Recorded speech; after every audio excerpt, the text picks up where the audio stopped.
சகோதரரின் பிரேதத்தை அடக்குவதற்காக எவ்வாறு மறைக்க வேண்டும் என்பதை அவருக்கு அறிவிப்பதற்காக அல்லாஹ் ஒரு காகத்தை அனுப்பினான். அது பூமியை தோண்டிற்று.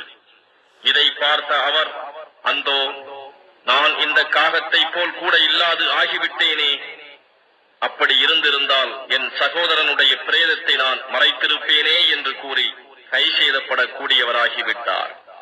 இதன் காரணமாகவே நிச்சயமாக எவன் ஒருவர் கொலைக்கு பதிலாகவோ அல்லது பூமியில் ஏற்படும் குழப்பத்தை தடுப்பதற்காகவோ அன்றி மற்றொருவரை கொலை செய்கிறானோ அவன் மனிதர்கள் யாவரையுமே கொலை செய்தவன் போலாவான். மேலும் எவர் ஒருவர் ஓர் ஆத்மாவை வாழ வைக்கிறாரோ அவர் மக்கள் யாவரையும் வாழ வைப்பவரை போலாவார் என்று இஸ்ராயேலின் சந்ததியினருக்கு விதித்தோம்.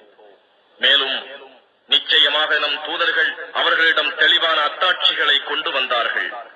இதன் பின்னரும் அவர்களில் பெரும்பாலோர் பூமியில் வரம்பு கடந்தவர்களாகவே இருக்கின்றனர். அல்லாஹ் உடனும் அவன் தூதருடனும் போர் புரிந்து பூமியில் குழப்பம் செய்து கொண்டு திரிபவர்களுக்கு தண்டனை இதுதான். அவர்கள் கொல்லப்படுதல் அல்லது தூக்கிலிடப்படுதல் அல்லது மாறுகால் மாறுகை வாங்கப்படுதல் அல்லது நாடு கடத்தப்படுதல்.